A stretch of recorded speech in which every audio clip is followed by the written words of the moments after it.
Well, hello everyone, and welcome again to Painless Universal, a conversation with myself and Welsh. Today we'll be talking about how do you train your mind to be successful in life? How do you train your brain? What can you do differently from the normal routine culture of what the world expects you to be? There's this path: get married at a certain age, have kids at a certain age, make sure your career is established at a certain age. How do you train your mind to follow your path and fulfill your dream? Well, my guest, Michael Stone, did just that. Let me tell you a little bit of Michael and his establishment. He's now established a successful business, helping people to train their brain to be successful. Michael Stone is a BSc chemical engineer, holotropy breathwork facilitator, ceramic practitioner, founder of the Holotropy Breathwork LA, and the curator of the neurodynamic Breathwork online. He co-founded the cutting-edge Train Your Brain, Master Your Life, which will be the focus of our conversation today. How do you train your brain to master your life? He's a co-founder of a community that does this.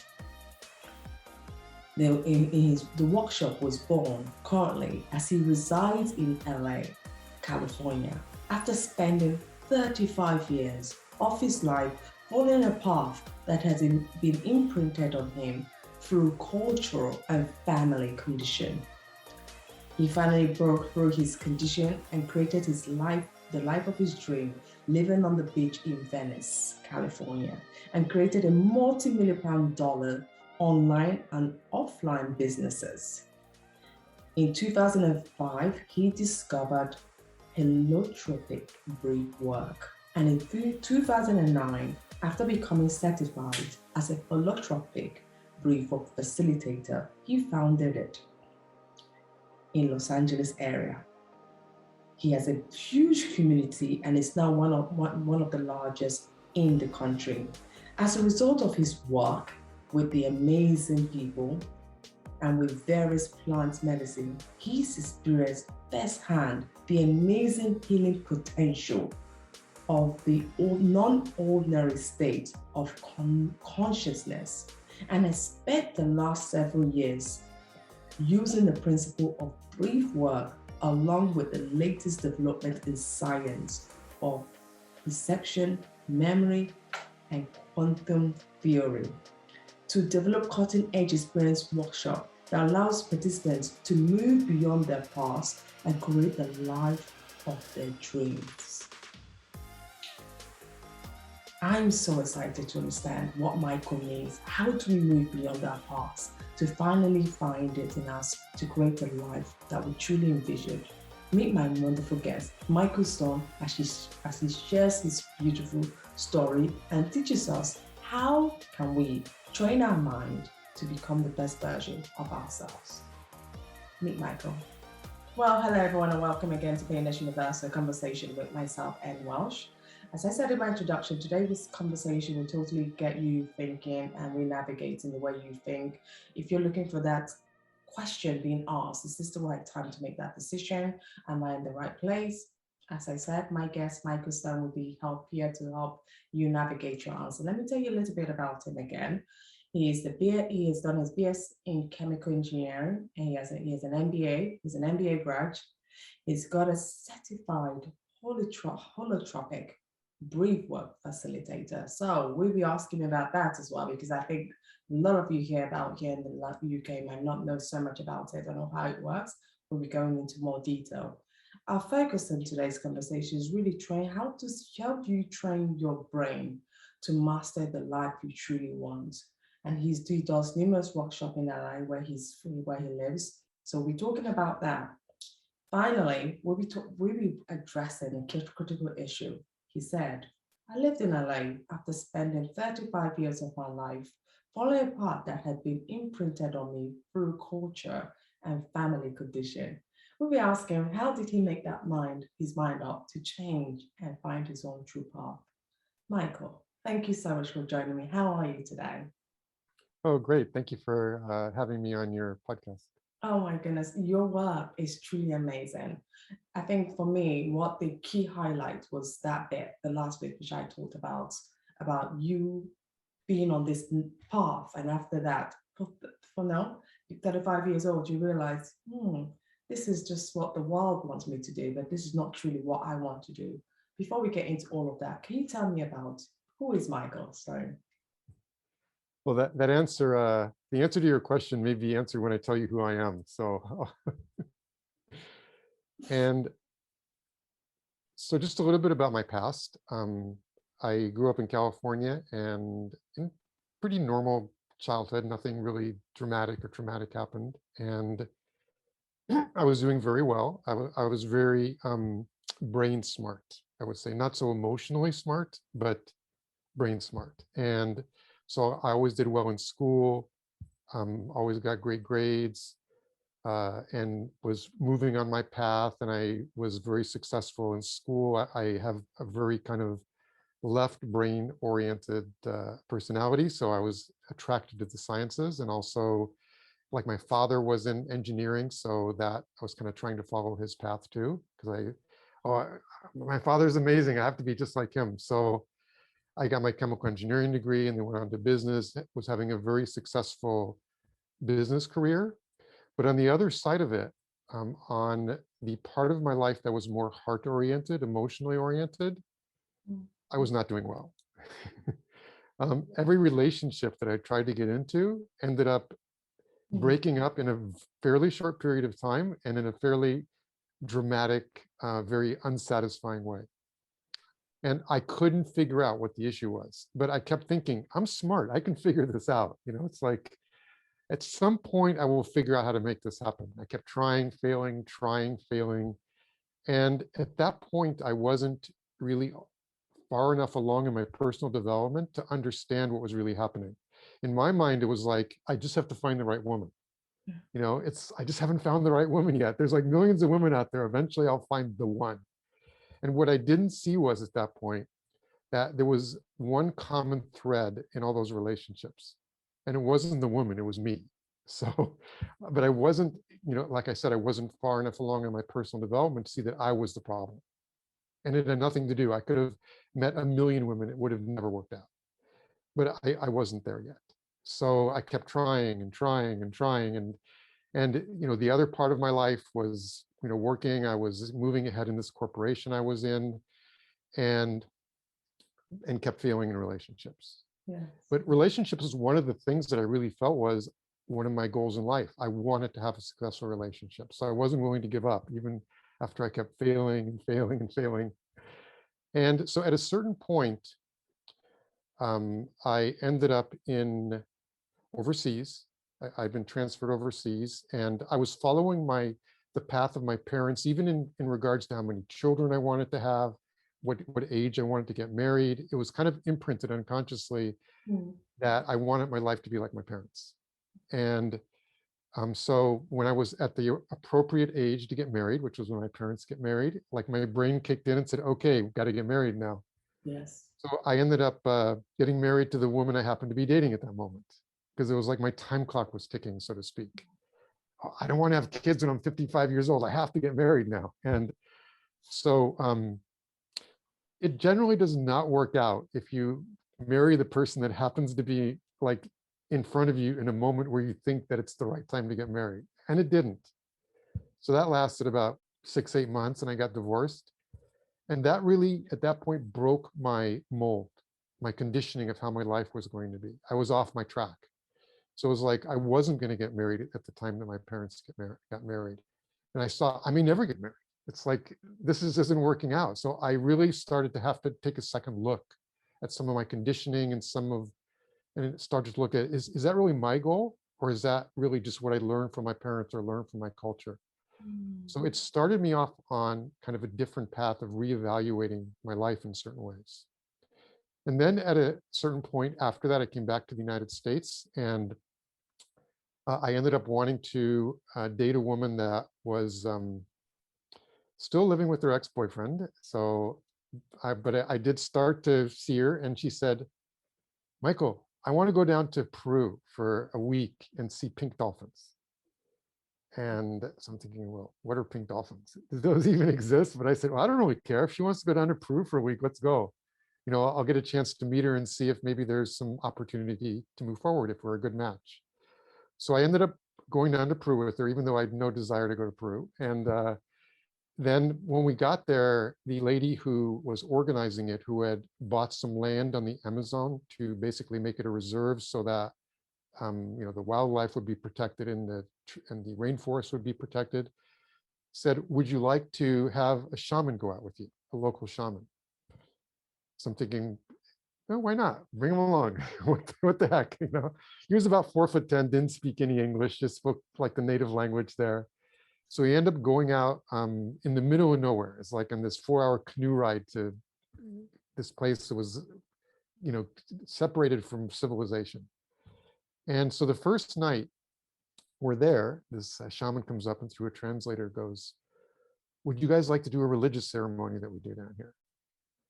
And I never say just yes to that kind of thing. I'm a chemical engineer, right? You don't just say business. You don't say yes to things like that. You just want to know the details. Yeah. So, well, what's involved? So he said, well, it's very simple. I go out into the rainforest, I get this vine and this leaf, I boil it all together, bring it back, and you drink it. So I'm going, my first inclination is forget about that. That doesn't sound safe to me. And That's me as so I'm about well. to say, pardon? That would be me as well. No. Yeah, so I'm going, so I'm about to say no, but this woman I'm with goes, yeah, we have to try this. This is awesome. This sounds great. So now I'm in this mental battle, right? This science mind is going, this is not safe. Do not do this. But this other part of my brain's going, you're taking a week out of your life to come down to Peru to get to know this woman. Are you going to look like a wimp and like say no to something that she wants to do on the first night you're out here? This whole week's destroyed if you do that. Yeah. So I've got this mental battle going on. And so at a certain point, I really did something that I don't normally do in life, which is taking a leap of faith and saying, okay, you know what? I'm down here. There's got to be a reason for this. She wants to do it. Let's go. And so I kind of overrode this kind of science conditioning, and I figured, okay, if I'm going to die, at least it's in the rainforest. I've had a pretty good life. I'll be looking at the trees, whatever. Let's see what happens. So I drank the witch's brew, and it turned out to be ayahuasca, which I'd never heard of at that point before, which, for like a plant medicine, and that they do use quite commonly in Peru. I had no idea. I'd never, done any research. And I had this amazing experience. It was really the first time in my life that I'd felt that the universe was a safe place. And that I was actually connected to the universe, that I wasn't this like isolated being that had to protect myself against what was happening to me from the outside world.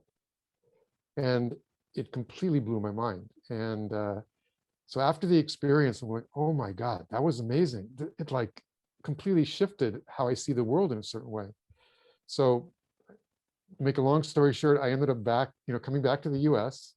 And when I got back, I'm going, okay, if I can have that kind of experience with a substance, that means that the receptors are there in my brain.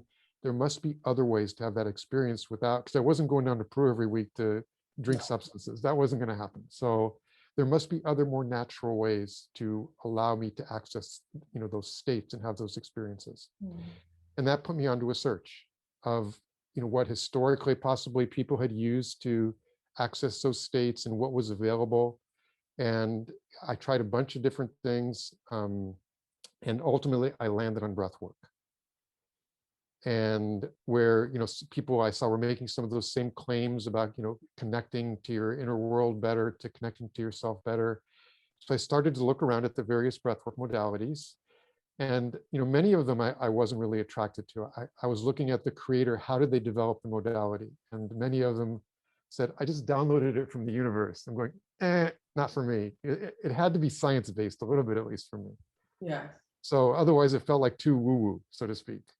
Well, when you say, is this how you got into the holotropy breath work? How did that come about? Really, it was about just researching and seeing, how have people historically access these states? Because this can't be new. Like this can't be like, with the entire human history, this has got to be something that people have accessed in the past in order to connect to their own, like, inner guiding intelligence, I call it, or an inner healer, however you see it.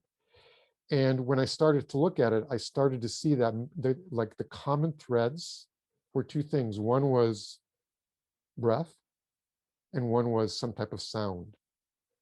And if you look at, like, for instance, in shamanic societies, that they use like rattling or drumming for the shaman to put himself or herself into a trance state to activate or to connect with their own, like, inner resources to do work on other people or to do healing work.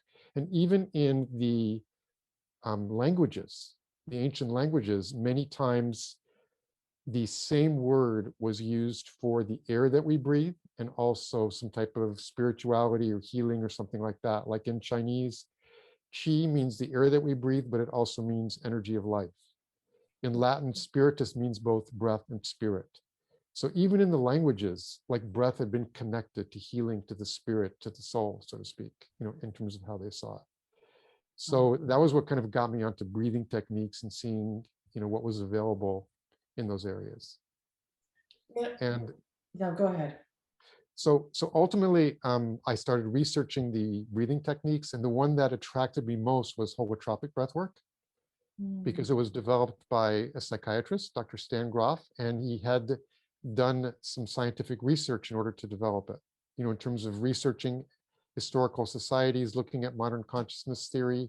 And then also he had done many years of practice with working with psychedelic therapy back when it was legal and back when they were trying to see, did it have any therapeutic uses? Yes. And he saw that in a controlled setting, with the psychiatrist, watching over the person, that he could get these amazing healing results in people just by them accessing things that they normally couldn't access when their ego mind was getting in the way, when their self-defenses were there, where they couldn't see what was going on in their unconscious mind. And people were getting these results where after 1 or 2 psychedelic sessions, they were getting further than maybe in a year or 2 or 3 of talk therapy. And then when that was shut down, he ended up developing this breathwork technique to allow people to get into these same states, which he called holotropic breathwork. So I dove in. I was having more of these, like, amazing experiences, and I actually got to the bottom of why I was failing in relationships, which was my first big breakthrough in breathwork. Okay. Yeah. And why were you failing in relationship? So in one of my breathwork sessions, one of the things that can happen in breathwork is you can actually go back into your past and see things from different perspectives, or bring to consciousness things that you've kind of suppressed into your unconscious mind. And in one of my sessions, I went back to my childhood, and both of my parents were born in Germany. They were Jewish, so they were kind of Nazi escapees, so they had to run for their lives.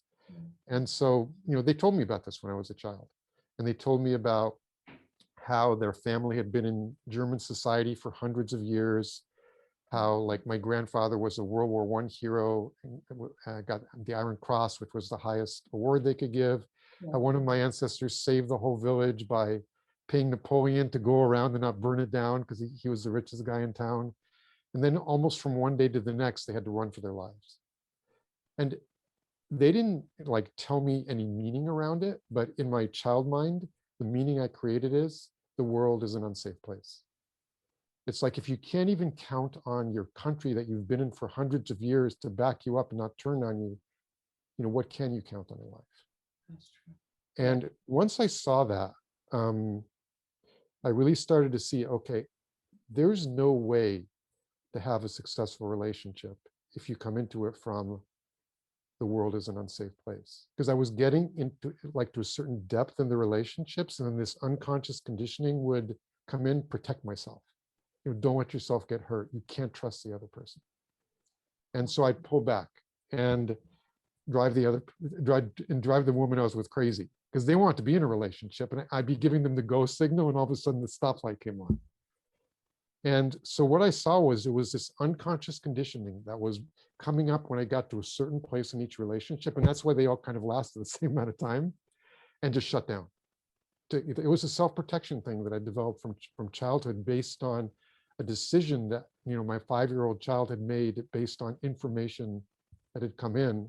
Yeah. And once I saw that, it was brought to consciousness, I could start to work with it. And I could start to see that I'm not going to let a 5-year-old child run my life, and start to see like when I got into relationships, see when it came up and said, okay, I'm seeing this happening right now. I'm not going to let it stop me. I'm going to take a jump, a leap of faith, and go deeper and see what happens. And it wasn't a process that happened overnight. It took many years to really get beyond that conditioning. But ultimately, I totally broke through that. And now I'm in a 10-year relationship that's amazing. So that was just one of the breakthroughs that I had, just by allowing myself to dive into these unconscious patterns that were brought up in breath work, and actually then take it back into my life and work with it. Wow, this is truly amazing. I mean, this is so good. You're saying this, sharing this story, because I mean, one of the biggest followers of ours are single ladies as well, and always wondering why are they not getting married. It's a constant question I keep getting.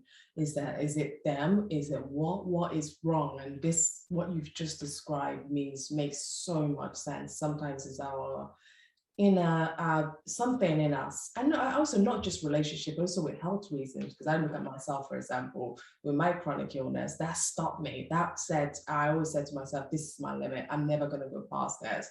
But I had to find it in myself to believe that I can. And I love that you said this method works. And when you look at this method, it really dates back.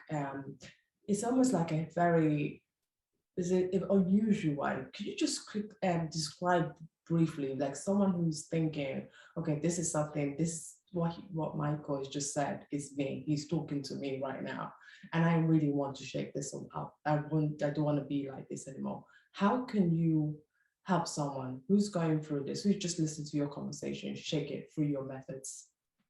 Right. Oh, thank you for that question. So in order to answer that question, I have to just go through just a little bit more of history. And that is that holotropic breathwork is amazing. And it's a 10-hour workshop. I ended up going through a 3-year certification program so I could lead the workshops myself, and I led them for a decade. And the one big drawback that I saw is that it has to be in person. It has to be like an 8 to 10-hour all-day session, the way it's structured. And so you need a huge venue. There's a lot of overhead, people are laying on mats, and I could really only impact a limited number of people because they had to fly where I was also. So there was like quite an expense to it. And ultimately what I saw in one of my own breathwork sessions is that part of my calling in life was really to bring breathwork to as many people as possible, and to really do my part in changing world consciousness so that people could start to connect with themselves better.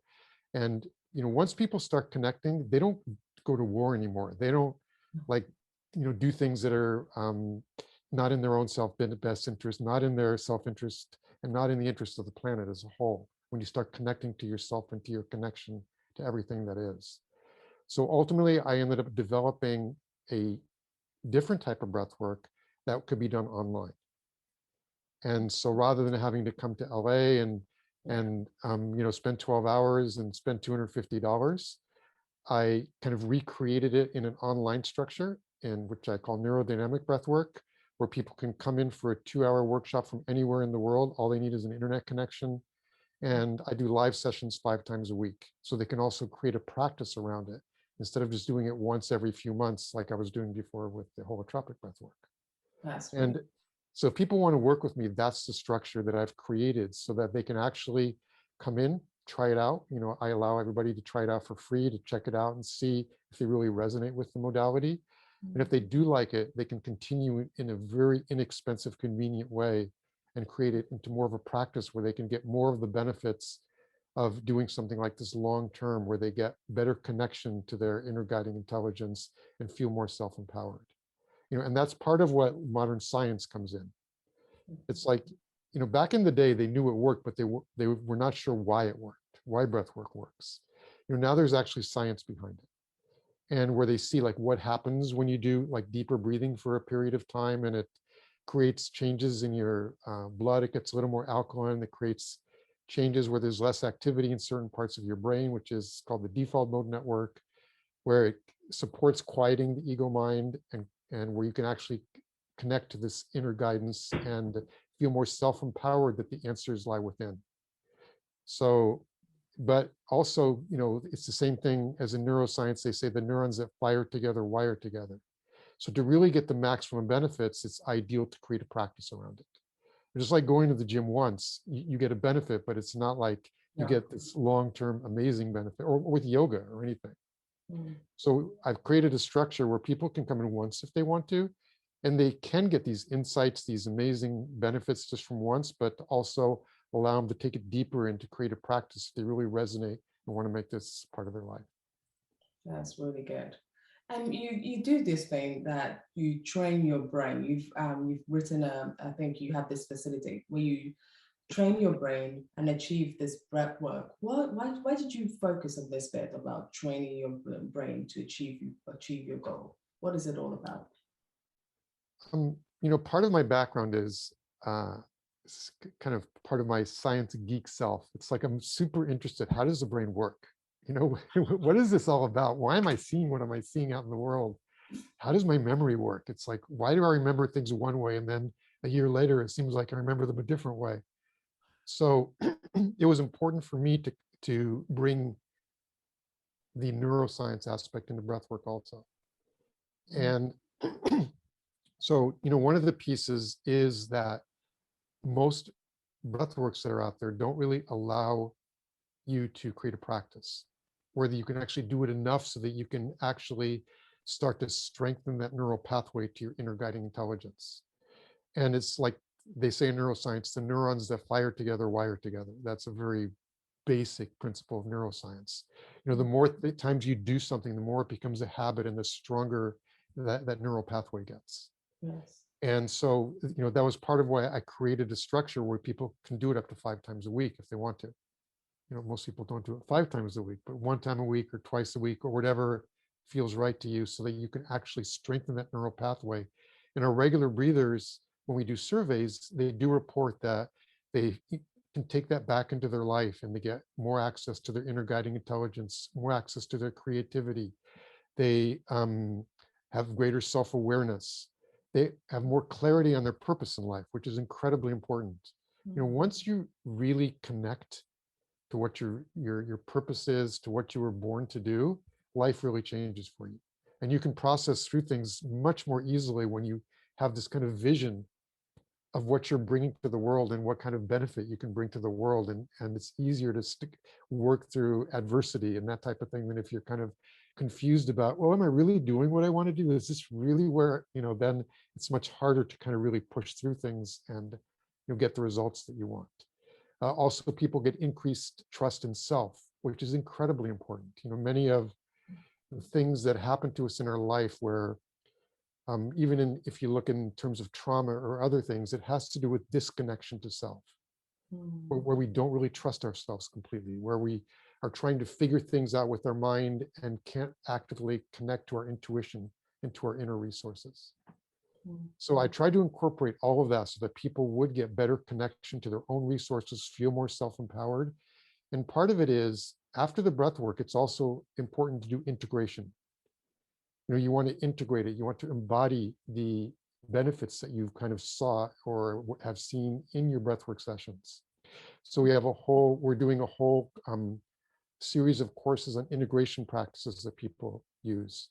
And within a month, we're also going to have a 6-week seminar on training your brain in terms of, once you go back into your life, how can you consciously connect with this inner guidance on a regular basis to really get benefit on a moment by moment, day by day basis. And one of the important ways, one thing that people can shift immediately is that most people have a very ineffective way of working with their emotional states. And for most people, we suppress our quote unquote negative emotional states. We want to feel joy, but the anger we suppress. Yes. we want to feel ecstasy, but the anxiety we want to suppress back into our system. And the reality is that all emotions are our friends. They're giving us messages from our inner being, and it's like we can't feel total joy if we don't allow ourselves to feel the other stuff either. Like we're blocking everything to a certain degree. So by blocking emotions, you can't really fully experience what life has to offer.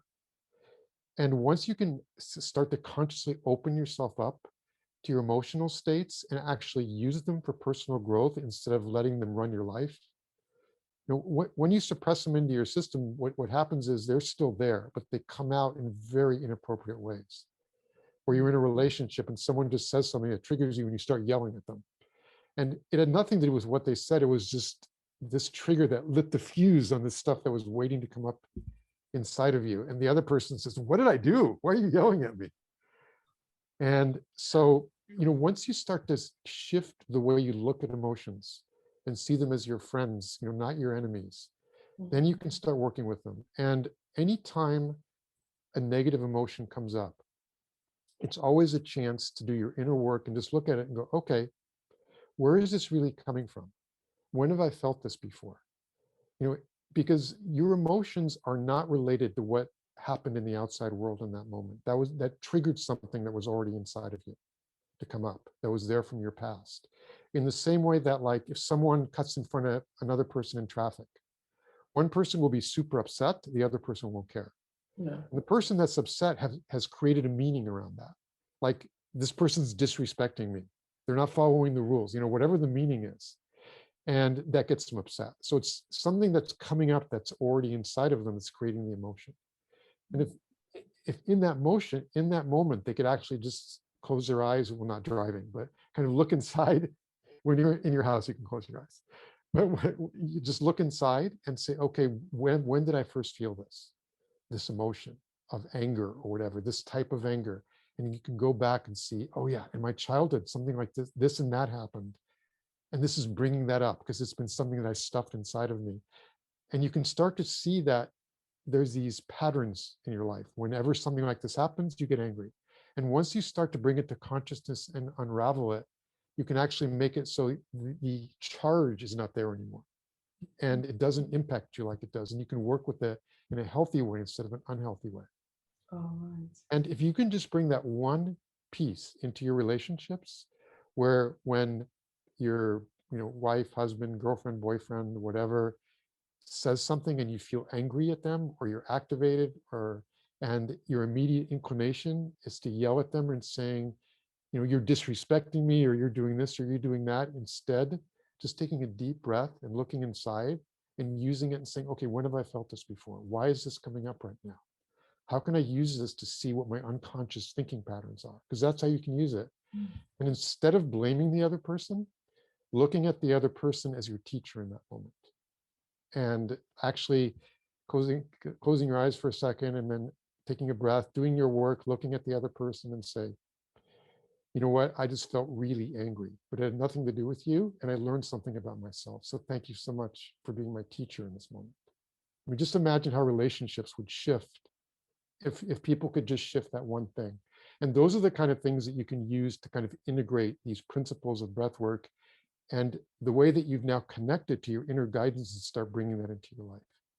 And it brings so much joy to the world as well, because I think Yes. if we surround ourselves with people like you, what you just practice, that more and more people are doing this, it brings more joy. It takes the hassle out of life, right? It takes the hassle out of constantly arguing, making things even worse than they should be, and finding peace, being at peace with a certain situation. Because I just love how you just said it. It's about relearning from a situation, rather than always complain about it. You thank the person and say, thank you for teaching me this beautiful lesson in this moment. Yeah. And you said, how would you know how to achieve this state of consciousness? Because I think that's the missing gap with so many people around right now, especially with the pandemic. It's brought on so much fear to people. People are in this state and they keep saying next, next, next. And there are people in other parts of the world are just living their life and going by. But people in other parts of the world are so nervous, and there's anxiety, depression. How can we get ourselves find our consciousness again so we could be able to process this thing the pandemic is trying to teach us? Um, and I think the first step is, and breathwork's not the only modality you can do this with, but the reason that people feel like that is they don't have a solid connection to their own ability to work through things. They've lost that connection. And this is really cultural. This is not something that one or two individuals have. In our culture, there is a standard conditioning that we do not have the ability to work through our own stuff, that we need to do X, Y, or Z in order to make it happen. Like, look at it in advertising. It's like, you're not happy, but you're going to be happy once you buy this house. You're not happy, but you'll be happy once you buy our car, or once you buy this perfume, or once you do this, or once you do that. So it's, if everybody was happy, no one would buy anything, and the whole culture would collapse. So, we've had this cultural conditioning from childhood that we're not enough. We can't be happy just the way we are. We can be happy once we do this or get this or whatever. And so this is incredibly common. So just by feeling like that, it doesn't mean there's anything wrong with you, or there's something that you can't do. It just means that you've been conditioned just like everybody else. And breathwork is one of those modalities where you start to get more in touch with your own capability, with your own inner ability to find the answers, that the answers lie within. You don't have to give your power away to the world to find the answers of how to work with anxiety, of how to work with things that feel like trauma. You already know, and you already have the resources. And the powerful thing about breathwork is that because you're just breathing, you're doing in neurodynamic breathwork, which is the modality that I developed, you're just doing faster, deeper breathing to music. It's all very naturally brought up. So it's not brought up with a chemical or a substance. It won't be brought up unless you're capable of processing through and handling it. So you can have confidence that when you're going through the process, even if it's something that's uncomfortable or difficult, that you're capable of processing through, and you start to develop the confidence that you can work with whatever comes up in life. Because sometimes in breath work, sometimes they're very blissful experiences, but sometimes they're also intense experiences when childhood stuff comes up or whatever. Sometimes fear can come up. And actually in breath work, when fear comes up, it's a good thing, because our brain is conditioned that whenever something new happens, there's a resistance to change. And it's from evolution, because back in caveman days, you wanted the same thing to happen so you wouldn't risk dying and not having kids and the human race dying out. So it's just a mind conditioning. So when fear comes up, it's generally 10% of the time it's like real fear, so to speak, where a car is coming, you want to jump out of the way, you don't want to get run over. But usually it's more of a psychological fear, where your brain is kicking in, something new is happening, new possibilities are opening, something's releasing, and this auto mechanism of fear comes in. So you just dive right into it. And once you learn how to do that and go through it and see what's on the other side, you can bring that back into your life. And when you have those feelings of anxiety or fear, you say, okay, something new is happening. It doesn't have to stop me. It doesn't have to hold me back from moving through and actually improving my life and learning these new capabilities and bringing more of who I am to the world. Final question before I let you go. I know how busy you are. You've used this practice and it's helped you a lot. It's helped you now, you're in a relationship and you've never thought this would ever happen to you. Could you share some first-hand experience of amazing healing potential for someone else who, who's now thinking, okay, this is a process. I need to go. I need to start this, because it's almost like the gym. Someone has to tell you about the gym. You can't just sign up to the gym or do this. You need to really. So someone else who's thinking about, okay, this is something I truly need to do because I feel I need to find my own inner thing. I need to train my own mind to find its own peace. What are some of the amazing experiences that we gain from doing this? I know we said a little bit about that, but if you could just share some amazing experiences you're currently experiencing right now, and what would be the amazing experience in long term that they will also enjoy? I think two of the major things are feeling more self-empowered. And also, for many people, it's getting more clarity on what their life is about, on what their purpose in life is. And for me, when I developed this breath work that I'm doing now, neurodynamic breath work, when that first came to my mind, if I had not been doing breath work for years at that point, I would never have started this whole structure that I've created. And because as soon as that came up, my mind started coming in and started going, you can't do this. This is an online modality. Only people in their 20s start online businesses. You're retirement age. What are you thinking? Who do you think you are that you can do this? And all these other thoughts about, like, you hate social media. You're going to have to spend half your life on Facebook and this and that. What are you thinking? You don't want to do this. And at that point, it's like, I didn't even have like a modern cell phone. It's like I still had a little flip phone from 10 years ago. Most people probably don't even remember this, where if you had to text a message, if you wanted to text a C, you had to type the number 1 3 times to get the Yes, C. I It was like remember that, ridiculous. definitely.